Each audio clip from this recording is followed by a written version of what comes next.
On one side of the courtroom, a watery-eyed father sits in the witness box, having just gone through some painful last memories of his daughter's life. On the other side, the man accused of murdering his daughter stands up, looks the father in the eye, and starts asking questions. "Did you ever hit her or abuse her in any way?" he asks. "Did she ever tell you that she worked as prostitute?" This was the scene in Ontario Superior Court on Monday in Toronto. The father was Clayton Babcock, whose daughter Laura Babcock vanished more than 5 years ago. She was 23 at the time. The man asking him questions was Dylan Millard, 32, who is representing himself at his first-degree murder trial before a jury.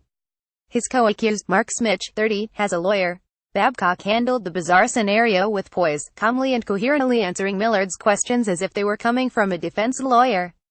Clayton Babcock, Center, father of Laura Babcock, leaves court after testifying as a witness. CBC, but it was clear he's no lawyer, and Millard has already been warned about very repetitive questioning by Justice Michael Code. It was an early indication of the problems self-represented defendants can create for the courts. And while this case may be exceptional in some ways, experts say self-reps, as they're called, are appearing more often in the Canadian justice system. Judge's worst nightmare: a self-represented accused causes all kinds of problems. It really is a judge's worst nightmare, defense lawyer Ingrid Grant said in an interview.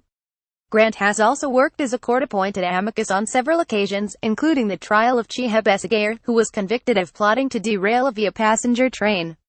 He is appealing the conviction. Laura Babcock disappeared from Toronto in 2012. Dylan Millard and Mark Smith have been charged with her murder. Facebook and amicus is sometimes appointed by the judge to assist a self-represented defendant. While this has not been ordered for Millard, he has hired a legal assistant on a limited-scope retainer. She will only provide support service and not any advice or legal strategy. Grant and other experts say it is rare for a defendant not to have a lawyer when the stakes are as high as they are in a murder trial. Dylan Millard, left, and Mark Smith, right, are accused of first-degree murder in the death of Babcock. A first-degree murder conviction carries an automatic life sentence. Not very often will you hear of a person without a lawyer on a murder charge. That's pretty unusual, Grant said. Making trouble, but in other areas of the legal system, such as family law, experts say it's becoming increasingly common in Canada, and the system is having to adapt. The most common reason people don't have a lawyer is because they can't afford it. Trevor Farrow, a law professor at Osgoode Hall, says a small percentage of defendants choose to represent themselves in order to cause trouble. Martin Traynor, CBC. Leading up to trial, Millard told the court he could not pay for a lawyer because he couldn't access his assets. He also indicated he wanted to represent himself.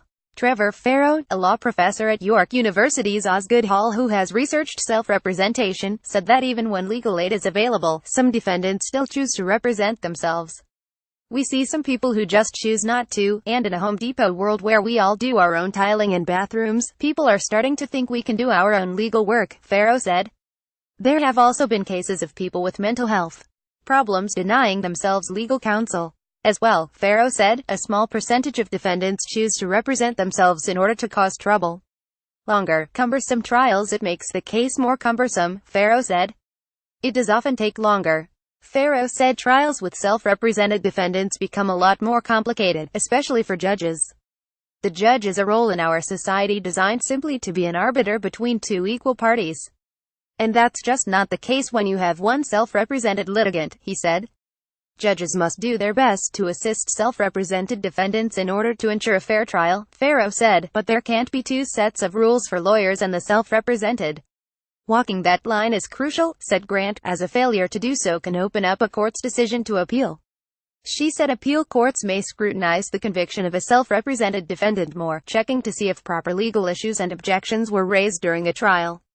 If a person is self-represented, no one is going to assume that anything was strategic. They're going to assume they didn't know what they were doing, Grant said.